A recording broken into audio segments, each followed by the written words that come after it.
Assalamualaikum warahmatullahi wabarakatuh.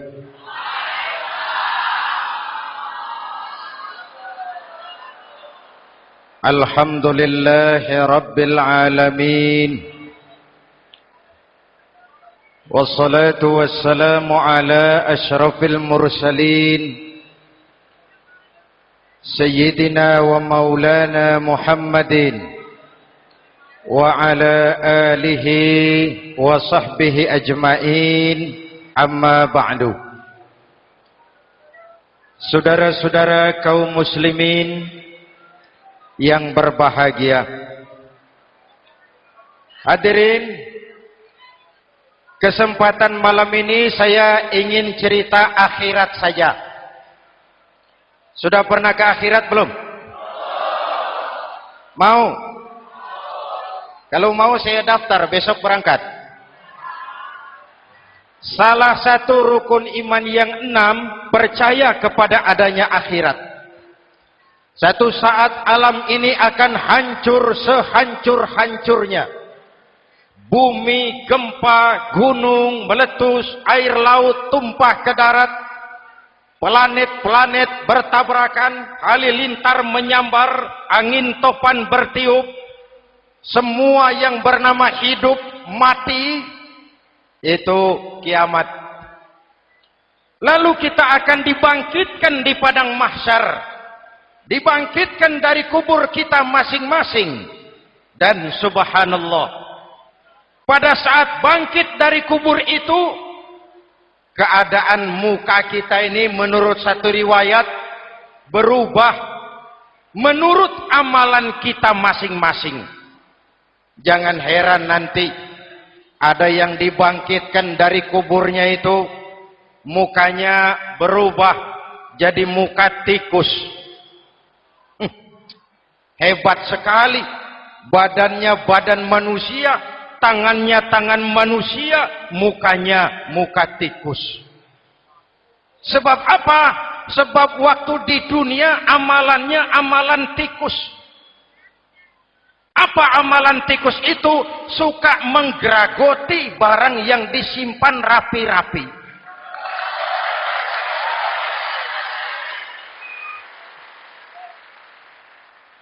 Itu nanti koruptor-koruptor yang menggeragoti uang rakyat,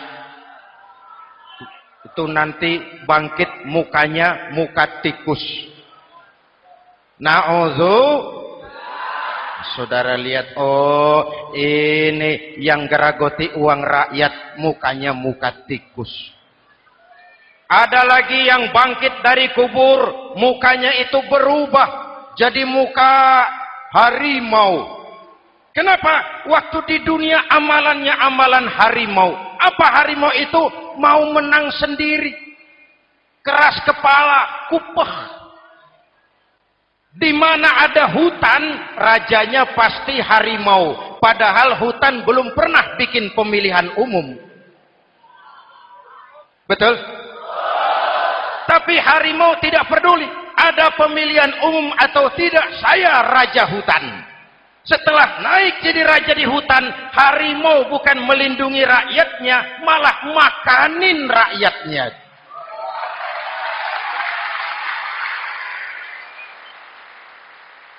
Orang-orang yang mau benar sendiri. Ada lagi yang bangkit dari kubur gagah, mukanya muka ketek. Sebab apa? Waktu di dunia amalannya amalan ketek. Apa ketek itu? Rakus, serakah, tamak. Coba, ketek itu kasih pisang, dimakan. Berikan lagi, pegang, berikan lagi, kakinya yang megang, temannya diberikan, masih dirampas juga, ketek. Serakah, kalau mental ketek masih gentayangan di republik ini, maka pemerataan cuman akan jadi dongeng. Kaum muslimin yang berbahagia, pada saat itu di akhirat nanti, setiap orang sibuk dengan urusannya sendiri-sendiri.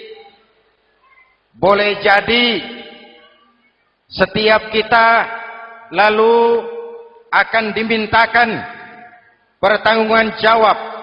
Boleh jadi orang tua tidak sempat lagi mengingat anaknya, saudara tidak lagi sempat memikirkan saudaranya. Tiap orang akan dimintakan pertanggungan jawab. Dalam kondisi seperti itu, Rasulullah mengajarkan sab'atun yudhilluhumullahu yawma la dhilla illa zilluh. Ada 7 golongan manusia yang di akhirat nanti akan langsung mendapat perlindungan dari Allah Subhanahu wa taala. Orang lain sibuk, dia tenang. Orang lain resah dan gelisah, dia ayem. Kenapa? Mendapat perlindungan dari Allah. Sebab ketika di dunia ia memberikan perlindungan kepada orang banyak. Siapa mereka? Mudah-mudahan kita termasuk salah satu di dalamnya. Mencari perlindungan Allah lebih-lebih dalam situasi sekarang ini. Pertama, imamun adil.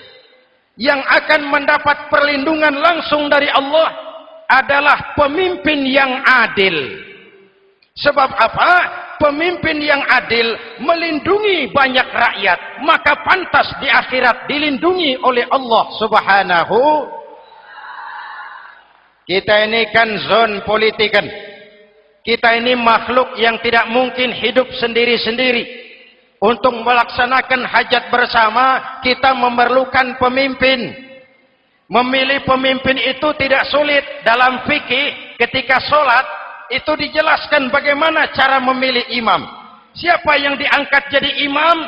Pertama, a'lamuhum. Orang yang paling alim di kampungmu siapa? Angkat jadi imam.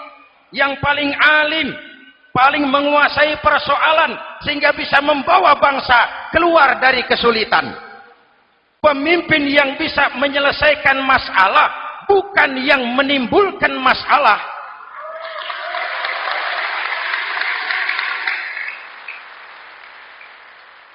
Apalagi kalau pemimpinnya jadi masalah. Bagian dari masalah. Ini namanya pengurus jadi urusan. A'lamuhum. Pak, di kampung saya ada 2 orang. Alimnya sama. Yang mana yang jadi imam?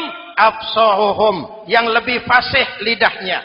Yang paling pandai menyuarakan aspirasi rakyatnya. Punya sense of crisis. Yang satu alim tapi pelo. Yang satu alim tidak pelo. Yang tidak pelo jadi imam. Kenapa? Tidak sah orang fasih bermakmum kepada imam pelo. Pak, ini imam pelo, makmum pelo semua. Sah. Namanya kampung pelo. Aduh Pak, ini 2 orang alimnya sama, fasihnya sama. Yang mana yang jadi imam? Aktsaruhum sinnan. Yang lebih tua umurnya, senioritas baru dihitung. Lahirnya bareng Pak. Yang mana yang jadi imam? Awaluhum hijratan. Yang lebih dulu tinggal di situ. Yang punya semangat nasionalisme yang tinggi. Yang cinta kepada bangsa dan rakyatnya. Sudah ada imam? Sudah. Ayo azan. Apa azan itu? Proklamasi. Sholat mau dimulai. Sudah azan? Sudah. Qobliyah 2 rakaat. Qobliyah. Apa qobliyah itu? Dulu ada namanya Panitia Persiapan Kemerdekaan Indonesia. Qobliyah. Sudah qobliyah? Sudah. Luruskan shaf. Atur barisan yang lurus. Rapatkan barisan. Apa ini? Bentuk pemerintahan yang kompak, bersih, berwibawa. Jangan sesama elit saling tawuran.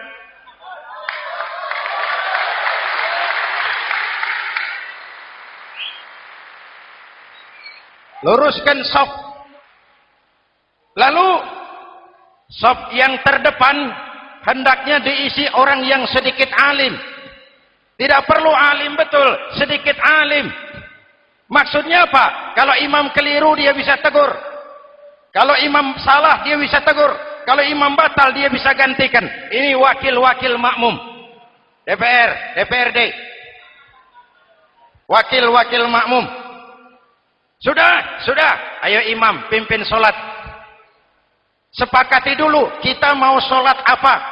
Rakaatnya berapa? Surah yang mau dibaca apa? Pakai sujud tilawah apa tidak? Supaya makmum tidak kaget-kagetan. Rakyat harus dikasih tahu pemimpinnya mau kemana. Visinya apa? Supaya makmum ikutnya ikhlas. Jelas?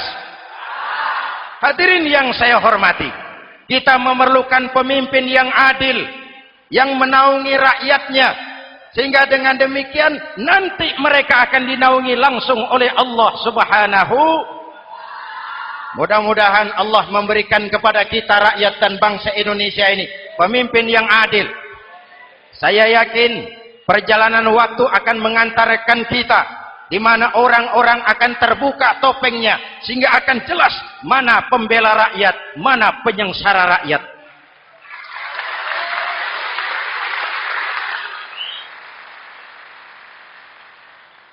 Lalu sebenarnya tiap kita ini kan pemimpin. Pak Lurah pemimpin di kelurahannya, Pak Camat pemimpin di kecamatannya, kepala suami pemimpin di rumah tangganya, anak muda pemimpin bagi dirinya, dan setiap kita akan dimintakan pertanggungan jawab tentang apa yang kita pimpin. Marilah setiap kita berusaha menjadi pemimpin yang adil. Satu. Yang kedua, syab nasya'a fi ibadatillah, anak muda yang tekun beribadah kepada Allah. Amin. Remaja adalah masa depan kita semua. Akan bagaimana Republik Indonesia, bahkan akan bagaimana Islam di Republik Indonesia 20, 30, 40 tahun yang akan datang, anak-anak kita jawabannya. Jelas? Maka menghancurkan Islam tidak usah menyegel masjid, tidak usah menutup pesantren, tidak perlu melarang pengajian. Cukup dengan meracuni remaja dan pemuda Islam, menjauhkan mereka dari agama dan ulama. Kalau mereka sudah jauh dari agama dan ulama, tinggal menunggu pergantian generasi.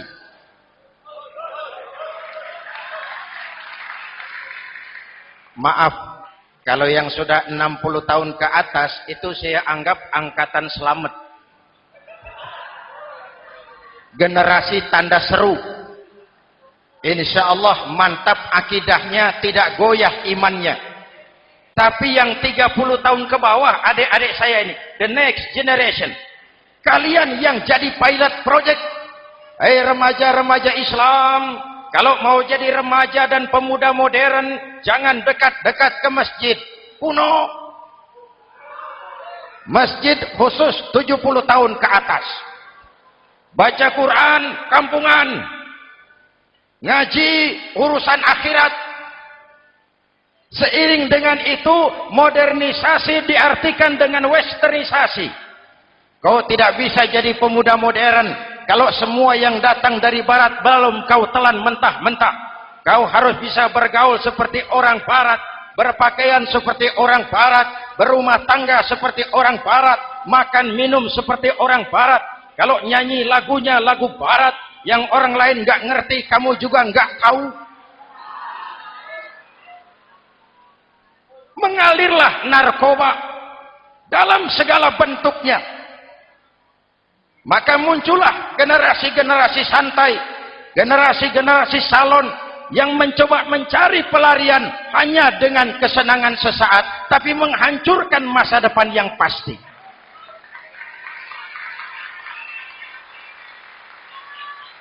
Maka mengalirlah free love, free sex, Samenleben, hidup bersama di luar nikah alias kumpul. Ya sama saja, kumpul kebo, kumpul embek itu sama. Hadirin yang saya hormati, kalau sudah hancur tinggal menunggu pergantian generasi. Oleh karena itu, adik-adik saya, para remaja, para pemuda, kalian harapan kami semua. Di pundak kalian Kami pertaruhkan hari depan bangsa dan negara ini. Hidup cuma putaran menunggu giliran. Ada saat datang, ada waktu pergi.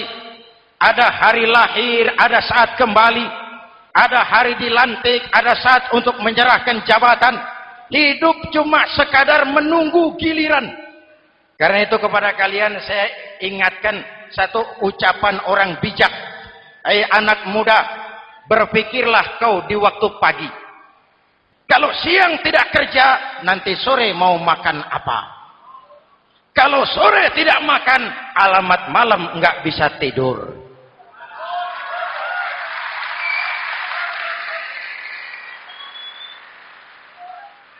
Kalau waktu remaja, waktu muda maunya santai-santai saja, dewasanya bingung. Kalau dewasanya bingung, hari tua terlunta-lunta. Kalau hari tua terlunta-lunta, matinya menteleng. Maka lebih baik makan singkong betulan daripada makan roti mimpi. Ayo, makan singkong betulan, makan roti mimpi, lebih bagus mana? Lebih bagus makan roti betulan. Kalau perlu, lebih baik sekolah sambil dagang koran, sekolah sambil parkir mobil, sekolah sambil semir sepatu, daripada petatang peteteng tanpa prospek hari depan yang ada artinya.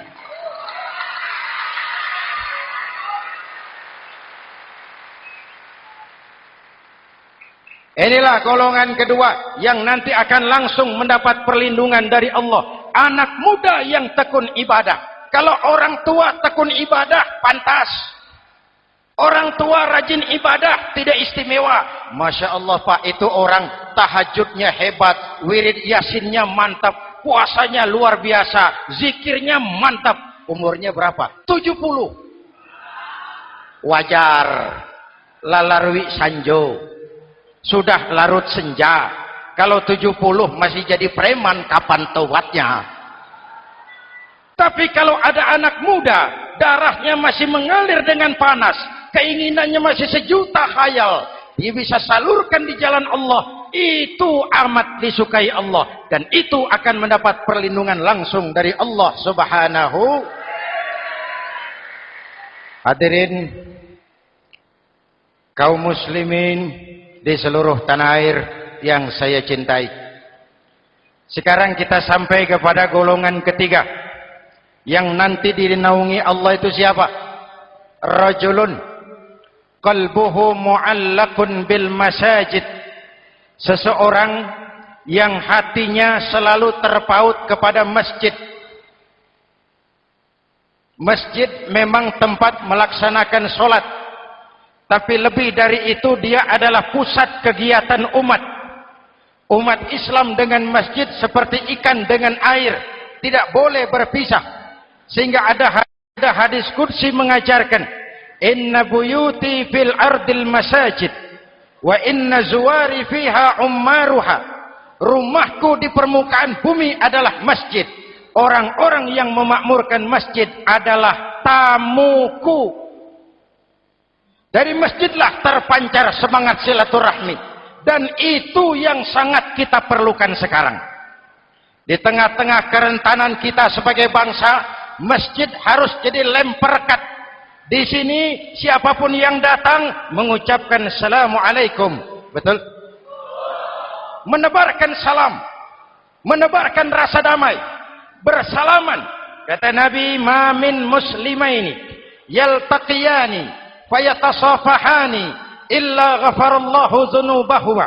Apabila dua orang Islam bertemu lalu bersalam-salaman, Allah akan menghapuskan dosa yang terjadi di antara kedua orang itu.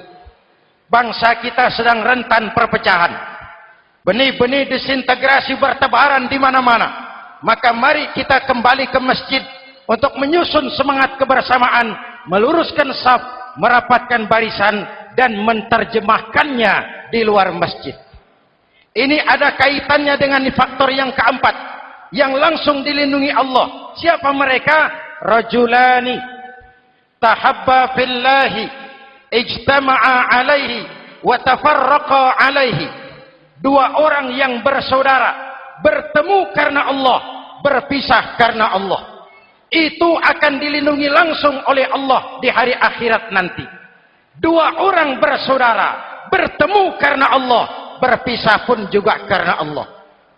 Tadi dalam perjalanan ke sini, saya melalui sebuah desa. Masih ada sisa-sisa tawuran antar desa. Saya tidak sebutkan desanya, itu rahasia perusahaan. Saya cuma prihatin, siapa lawan siapa? Siapa yang kita bakar rumahnya? Siapa yang kita sambiti dengan batu? Siapa yang kita rugikan? Padahal urusannya kadang-kadang sepele. Di satu desa misalnya, cuma urusan kaset jadi tawuran antar desa. Ini kan hal yang sangat sepele. Padahal Nabi mengajarkan dengan keras, kalau dua orang Islam saling bertengkar, al-qatil wal maktul finnar. Yang membunuh dan yang dibunuh, dua-duanya neraka. Sahabat bertanya, ya Rasul, kalau yang membunuh masuk neraka, pantas. Kenapa yang dibunuh neraka juga? Rasulullah senyum lalu berkata, yang dibunuh pun sudah punya niat membunuh. Cuma keduluan dibunuh. Andai kata tidak dibunuh, dia yang akan membunuh. Mari kita renungkan, kenapa sebagai bangsa kita seperti tercabut dari akar budaya kita. Kita jadi beringas, kita jadi brutal untuk hal yang sepele. Yang satu teriak Allahu Akbar, yang lain teriak Allahu Akbar. Siapa lawan siapa? Dulu Bung Tomo teriak Allahu Akbar, musuhnya londo. Sayyidina Hamzah, Khalid bin Walid teriak Allahu Akbar, yang dilawan kafir. Abu Jahal, Abu Lahab, Abu Sufyan. Sekarang si Ali lawan si Hasan, Hasan Allahu Akbar, Ali Allahu Akbar. Siapa lawan siapa?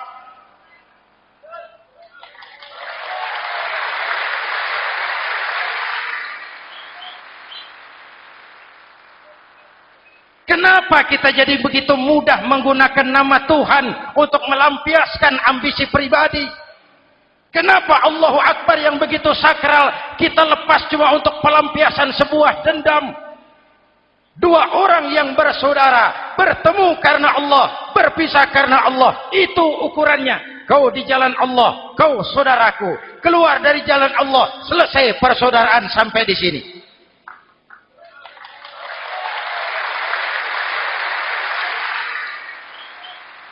Hadirin, lewat mimbar ini saya kembali menekankan, mari kita pelihara kerukunan. Pertama, rukun antar umat seagama, sesama muslim harus bersatu. Yuk, kita rukun yuk. Kita kompak yuk. Kita bersatu yuk. Sesama muslim, kaos boleh berbeda, boleh. Jaket boleh tidak sama, silakan. Paham politik boleh berbeda, boleh. Kau lewat sana, saya lewat sini, nanti kita ketemu di sana. Betul? Mari lapang dada menerima perbedaan, tetapi mengarah kepada satu tujuan yang sama. Walaupun bineka, kita ini tunggal. Seperti dilatih di masjid ini. Dua orang yang bersaudara bertemu karena Allah, berpisah karena Allah. Hati-hati, di masyarakat sekarang ini kan lebih banyak tukang kompor daripada tukang lem.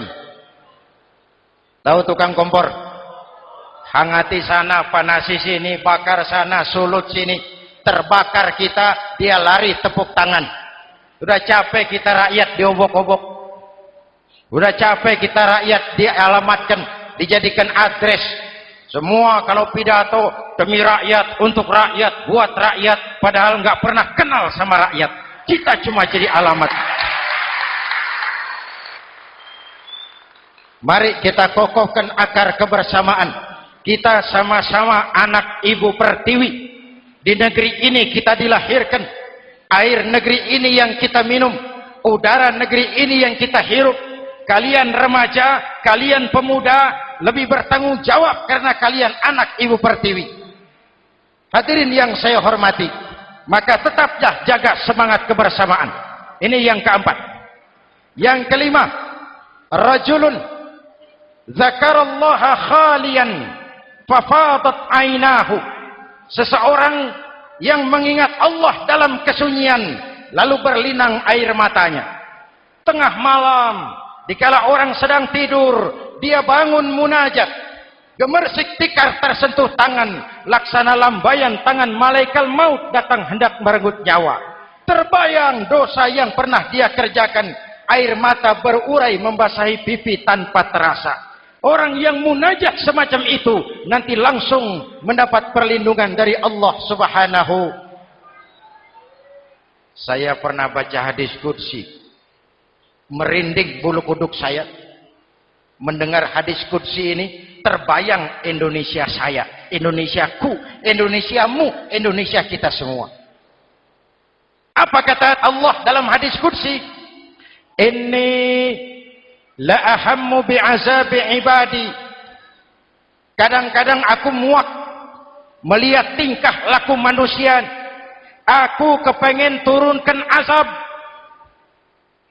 Kalau azab turun di bumi, kita sudah merasakan banjir di mana-mana.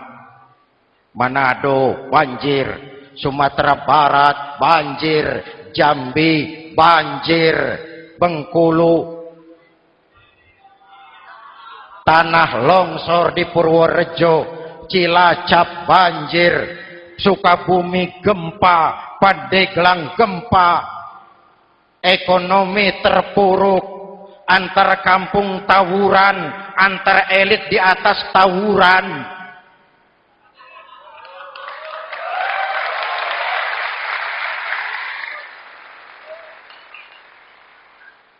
Hutang numpuk.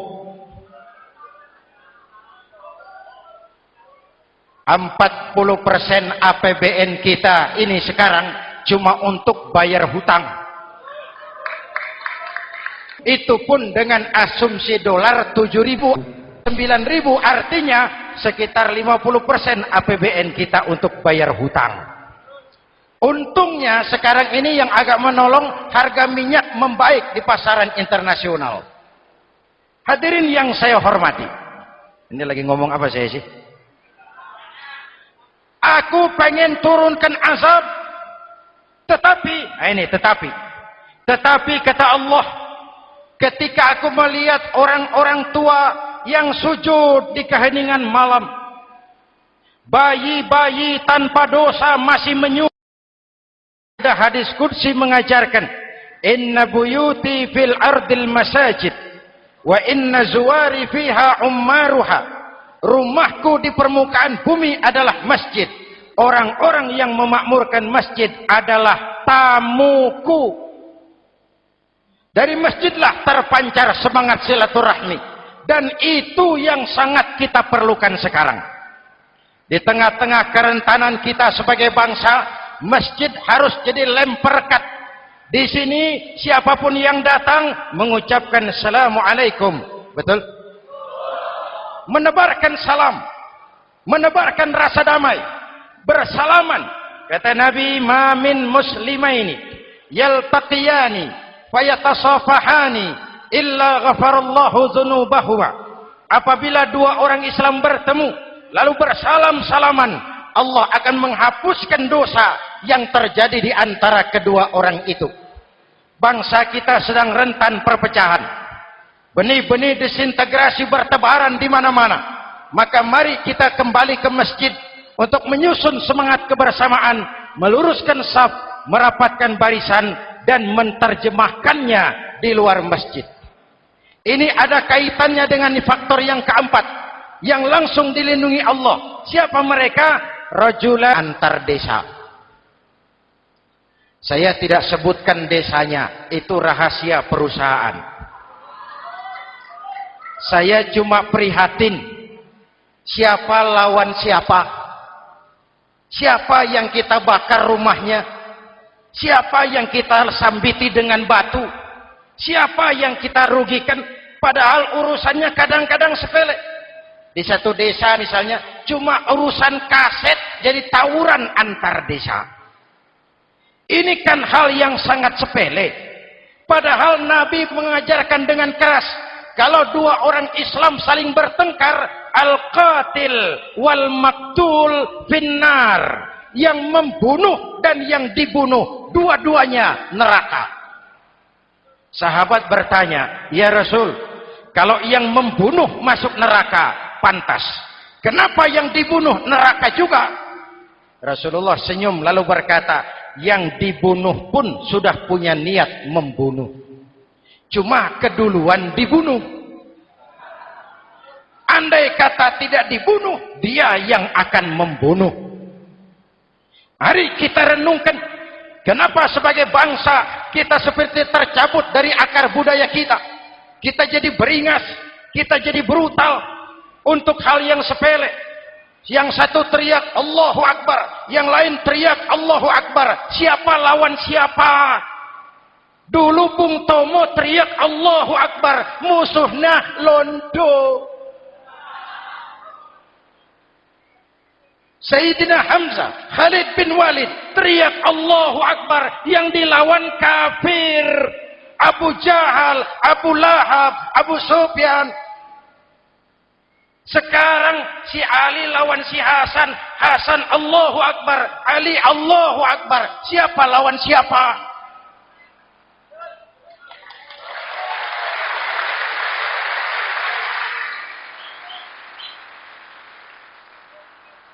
Kenapa kita jadi begitu mudah menggunakan nama Tuhan untuk melampiaskan ambisi pribadi? Kenapa Allahu Akbar yang begitu sakral kita lepas cuma untuk pelampiasan sebuah dendam? Dua orang yang bersaudara bertemu karena Allah, berpisah karena Allah. Itu ukurannya. Kau di jalan Allah, kau saudaraku. Keluar dari jalan Allah, selesai persaudaraan sampai di sini.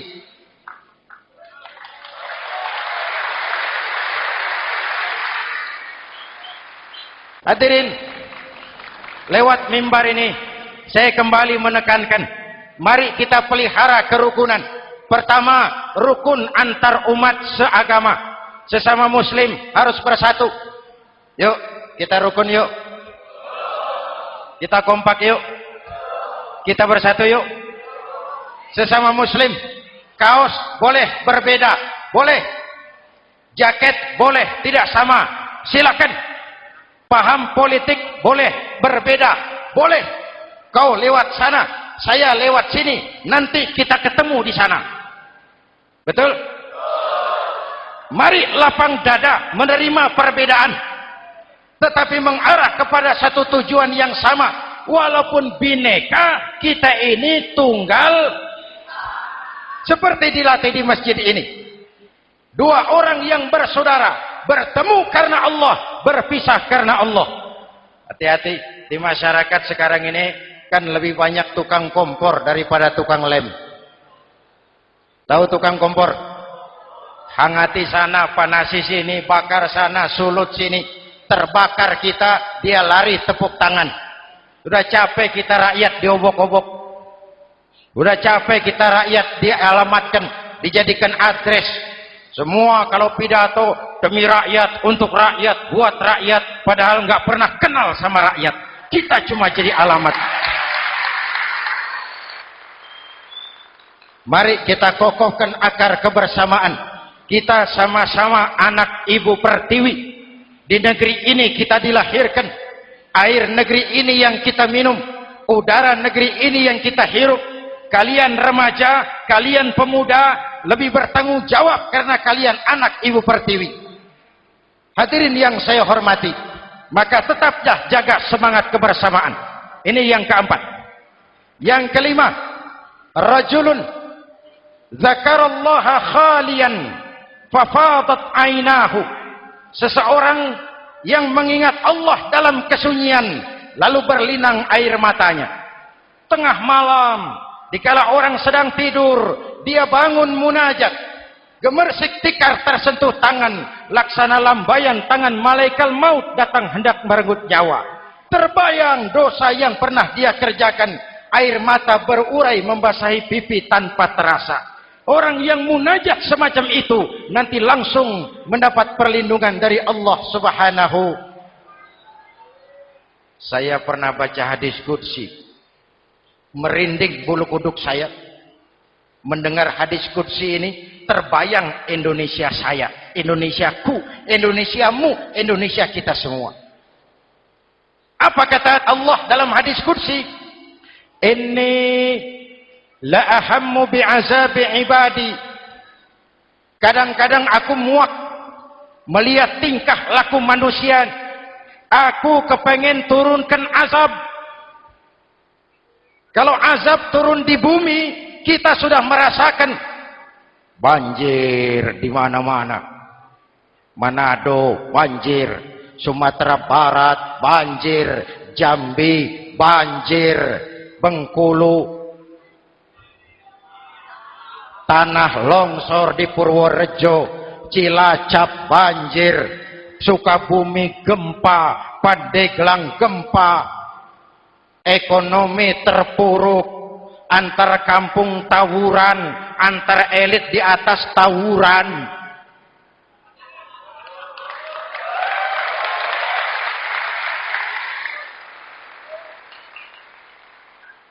Hutang numpuk. 40% APBN kita ini sekarang cuma untuk bayar hutang. Itu pun dengan asumsi dolar 7.000, 9.000, artinya sekitar 50% APBN kita untuk bayar hutang. Untungnya sekarang ini yang agak menolong, harga minyak membaik di pasaran internasional. Hadirin yang saya hormati, ini lagi ngomong apa saya sih? Aku pengen turunkan azab, tetapi kata Allah, ketika aku melihat orang-orang tua yang sujud di keheningan malam, bayi-bayi tanpa dosa masih menyusu, binatang ternak melata mencari makan, murkaku surut, azab aku tarik kembali. Ayo renungkan hadis ini. Allah mau marah nggak jadi, azab ditarik, kesulitan diangkat, pertolongan datang, ada yang meredam murka Allah. Allah mau marah nggak jadi. Kenapa? Orang-orang tua yang tengah malam sujud sambil berlinang air mata, itu yang meredam murka Allah. Yang ikhlas menangis kepada Allah, bukan menangis berdasarkan pesanan. Ini kan sekarang apa yang nggak bisa dipesan? Istighosah pesanan, demo pesanan, 10.000 berangkat. Ngerti apa enggak urusan soal lain.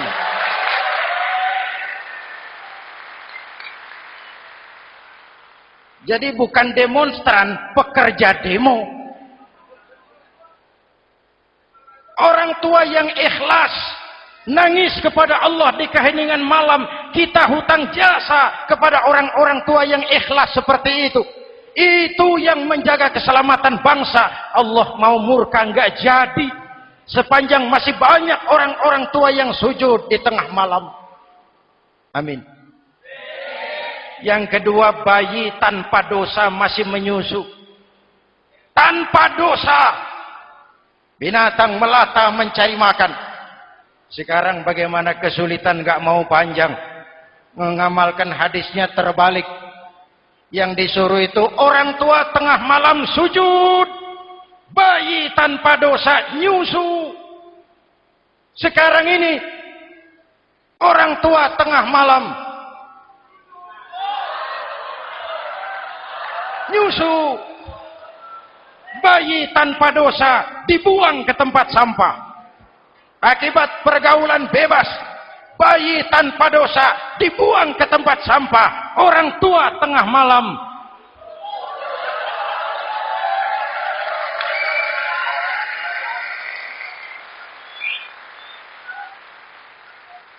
hadirin, Yang keenam, rajulun da'athum ra'atun zatu mansibin wa jamalin ila nafsiha faqala inni akhafu Allah rabbal alamin. Orang yang bermoral dibujuk rayu oleh perempuan cantik, lalu dia berkata, maaf, saya takut kepada Allah. Orang bermoral yang merasakan kehadiran Allah dekat dalam hidup. Umpama waktu puasa, saudara sholat zuhur. Sebelum sholat, saudara berwudu. Ketika berkemur, saudara korupsi. Sedikit airnya saudara minum. Jangankan polisi, teman wudu sebelah pun tidak tahu kalau waktu berkemur saudara korupsi. Kenapa kita tidak mau melakukan? Ada rasa malu kepada Allah. Ini yang perlu kita tumbuh kembangkan, rasa malu kepada Allah Subhanahu wa taala. Yang ketujuh, rajulun tasaddaqa bi shadaqatin fa akhfaha. Orang yang bersedekah lalu disembunyikan sehingga tangan kiri tidak tahu apa yang diberikan oleh tangan kanan. Orang yang punya kepedulian tinggi tetapi ikhlas menolong yatim, membantu sesama dalam rangka menegakkan masyarakat yang adil dan makmur. Mari kita mohon kepada Allah, semoga kita semua senantiasa dalam perlindungannya di dunia ini dan lebih-lebih di akhirat nanti. Al-Fatihah. A'udzubillahi Siratal ladzina an'amta 'alaihim ghairil maghdubi 'alaihim waladdallin. Amin. Bismillahirrahmanirrahim. Alhamdulillahirabbil alamin. Allahumma shalli ala Muhammad wa ala alihi washabihi ajmain. Rabbana taqabbal minna salatana wa siyamana wa qiyamana wa takhashu'ana wa ta'abbudana wa tammim taqsirana ya arhamar rahimin. Allahumma ja'alna minas su'ada'il maqbulin wa la taj'alna minal ashqiya'il mardudin. Rabbana zalamna anfusana wa illam taghfir lana wa tarhamna lanakunanna minal khasirin. Afdalu ma qultuhu ana wan nabiyyuna min qabli la ilaha illallah.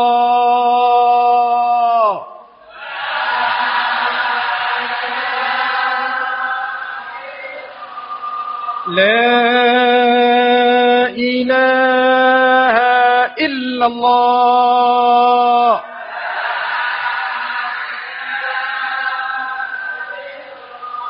Muhammadur Rasulullah.